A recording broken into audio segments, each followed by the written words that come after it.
Assalamualaikum warahmatullahi wabarakatuh. Alhamdulillahirabbil alamin wa bihi nasta'in wa ala umuruddin waddin. Wassalatu wassalamu ala asrofil anbiya'i wal mursalin wa ala alihi washabihi ajmain. Amma ba'du. Yang terhormat kepada Bapak Elan Malianto Eskom MTI selaku dosen pembimbing mata kuliah Database Management System, dan tak lupa pula teman-teman saya yang saya banggakan. Baiklah, perkenalkan, saya di sini Najma Kalbi sebagai moderator yang akan membimbingnya jalan presentasi pada kali ini. Baiklah, langsung saja kepada pemateri pertama, kepada Fikri Haikal, saya persilahkan. Baik, terima kasih kepada moderator. Di sini langsung saja kita ke pendahuluan. STMIK Stikom Indonesia atau STIKI merupakan salah satu perguruan tinggi bidang komputer di Denpasar. Sebagai sekolah tinggi yang berbasiskan komputer, segala kegiatan akademik dalam mendukung setiap proses bisnis yang ada tidak terlepas dari peranan sebuah komputer beserta aplikasinya. Dari semua kegiatan akademik yang ada, di akhir semester, dosen pengampu setiap mata kuliah mengumpulkan rekapitulasi nilai ke bagian Biro Administrasi Akademik BAAK. Untuk selanjutnya pihak BAAK akan menginputkan nilai tersebut ke dalam sistem akademik SISKAD. Permasalahan yang pertama, lamanya waktu dalam penginputan nilai. Tugas pokok BAAK yang lainnya tersingkirkan dikarenakan deadline untuk menyelesaikan laporan penilaian, dan seringkali Biro Administrasi Akademik mengalami human error dalam penginputan nilai dikarenakan kelelahan.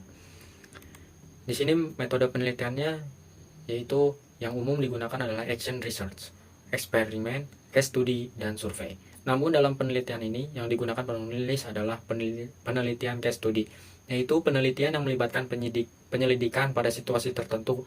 Ada beberapa cara untuk melakukan penelitian tersebut, yaitu dengan tahapan menganalisa permasalahan, pengumpulan data, analisa kebutuhan sistem, studi pustaka, desain dan perancangan sistem, sampai dengan pembangunan sistem yang digambarkan pada tersebut.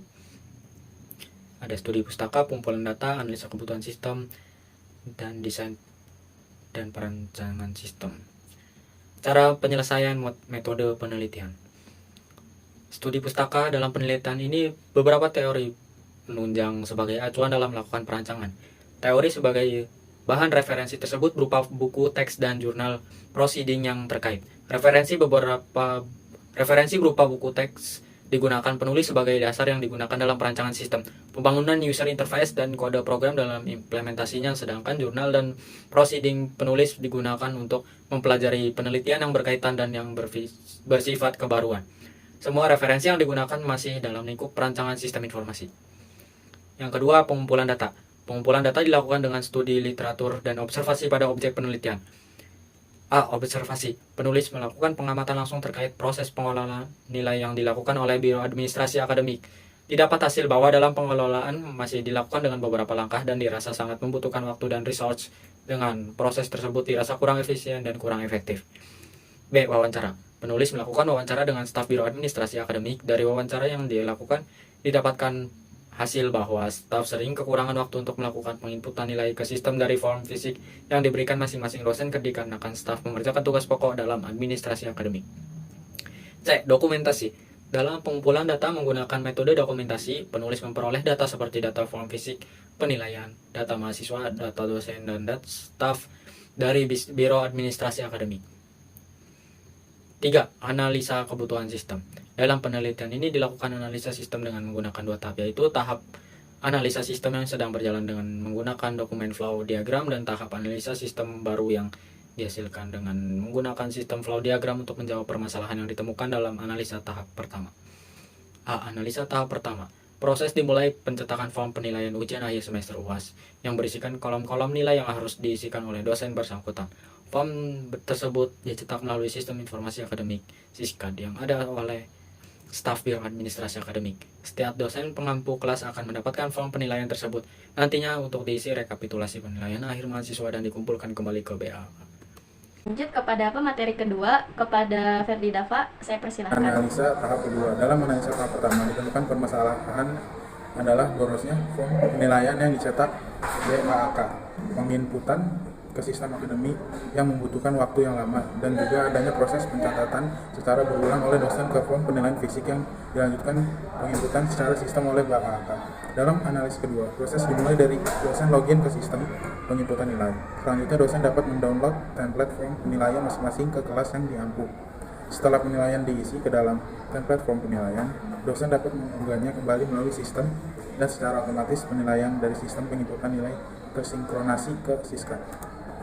4. Desain dan perancangan sistem. Semua proses yang terlibat menjadi kesatuan sistem yang terkomputerisasi adalah aliran data digambarkan dengan data flow diagram. Sedangkan dalam merancang database, pada penelitian ini menggunakan entity relationship diagram yang digambarkan dengan model konseptual data model. Data flow diagram.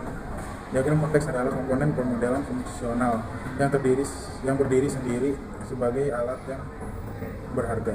Ini memungkinkan tim atau individu menghasilkan model tingkat tinggi dari sistem yang ada atau direncanakan yang menentukan batas sistem kepentingan dan interaksinya dengan elemen kritis di lingkungan. Diagram konteks adalah gambar tunggal yang dimiliki sistem menarik di bagian tengah, tanpa rincian struktur atau fungsi di dalam, dikelilingi oleh elemen-elemen di lingkungan tempat ia berinteraksi. Sistem informasi pengolahan nilai. Mahasiswa melibatkan 3 entitas, yaitu admin, dosen, dan akademik. Ketiga entitas berhubungan dengan sistem dalam aliran data di setiap proses yang ada. Admin lebih kepada maintenance profile dan setting. Entitas dosen terlibat dalam aliran data, nilai, dan akademik mengatur aliran data seperti data mata kuliah, mahasiswa, kelas, dan laporan. Gambar 5 menggambarkan konteks diagram dari sistem yang dibangun. Kepada pemateri ketiga, yaitu Yuniusiar, kepadanya saya persilahkan. Baik, selanjutnya yaitu ada entity relationship diagram. Entity relationship diagram mendefinisikan hubungan antar dua entitas. Kerelasian menjadi suatu kejadian atau transaksi yang terjadi di antara dua entitas yang ketergantungan perlu disimpan dalam basis data. Dalam penggambaran relasi antara entitas dalam sistem ini digunakan pemodelan dengan menggunakan konseptual data model untuk menggambarkan secara detail struktur hubungan entitas dalam bentuk konseptual atau logika. Konseptual data model terdiri dari objek yang tidak diimplementasikan secara langsung ke dalam basis data yang sesungguhnya. Pada gambar di samping menggambarkan konseptual data model dalam menggambarkan hubungan entitas dalam sistem yang dibangun. Selanjutnya itu ada perancangan database. Proses pemilihan struktur penyimpanan yang spesifik dan pengaksesan file-file database untuk mencapai kinerja yang terbaik di bermacam-macam aplikasi. Dibutuhkan perancangan database sebelum implementasinya. Basis data adalah suatu kumpulan data yang disusun dalam bentuk tabel-tabel yang saling berkaitan dan disimpan secara bersama dalam suatu media elektronik. Dalam pembangunan sistem ini, perancangan database secara fisik digambarkan dengan physical data model, di mana penggambaran ini dihasilkan dari mengerap secara langsung dari konseptual data model. Pada gambar di samping, yaitu perancangan database menggunakan physical data model. Selanjutnya itu ada hasil dan pembahasan. Dari tahapan penelitian yang dilakukan, hasil dari sebuah perancangan yang merupakan hasil atas pengimplementasian perancangan ke dalam sistem yang dibangun. Beberapa hasil dibahas sebagai berikut. Yang pertama itu login form, yaitu sebelum dapat mengolah nilai, user atau admin, dosen, dan staf harus melakukan login untuk dapat masuk ke dalam sistem. Gambar di samping menggambarkan halaman implementasi untuk login. Yang kedua yaitu ada admin. Gambar 6 menggambarkan dashboard dari user admin, staf biro administrasi akademik. Selain sebagai level staf, user ini juga difungsikan untuk level admin. Dalam halaman ini terdapat menu samping kiri yang digunakan untuk mengelola nilai, mencetak laporan rekapitulasi nilai, melakukan setting seperti setting user dosen, setting tahun akademik, setting bobot nilai, setting tanggal penginputan, dan setting dosen pengganti mata kuliah. Halaman dashboard user admin atau staf menampilkan informasi mengenai jumlah nilai yang terinput per kelas dan per mahasiswa dari total keseluruhan kelas dan mahasiswa. Berikut ditampilkan ada dashboard user level admin atau staf, setting akun dosen, dan gambar setting dosen pengganti. Yang ketiga yaitu ada dosen. Berbeda dengan user level staf atau admin, pada user level dosen, fitur yang ada lebih kepada pengelolaan nilai kelas dan mahasiswa. Selain juga dapat melakukan setting profil user sendiri dan mencetak laporan rekapitulasi di kelas yang diampu. Dalam melakukan pengelolaan nilai, dosen memilih kelas beserta mata kuliah yang ingin dikelola nilainya. Selain itu, dosen ditunjukkan pada halaman kelola nilai mahasiswa. Di halaman ini, dosen dapat melakukan kelola nilai dengan cara mengedit satu persatu dari mahasiswa per kelas yang diampu dan dapat juga melakukan dengan cara melakukan import ke sistem dengan file Excel yang sudah didownload sebelumnya berupa template form nilai yang ditunjukkan pada gambar di samping. Baik, di sini saya akan menyimpulkan materi yang telah dipaparkan. Kesimpulannya, berdasarkan hasil penelitian melalui perancangan implementasi dan analisa yang sudah dilakukan, dapat disimpulkan beberapa hal sebagai berikut. Yang pertama itu, pengelolaan data nilai secara manual dengan proses penelitian ke dalam form penelitian secara fisik dan menyertakan ke staf Biro Administrasi Akademik dan diinputkan secara manual ke sistem menuai permasalahan. Dari sisi efisien waktu yang dibutuhkan staf, selain itu adanya proses penginputan secara berulang yang dilakukan oleh dosen dan staf adalah sebuah kegiatan yang tidak efektif ketika dilakukan.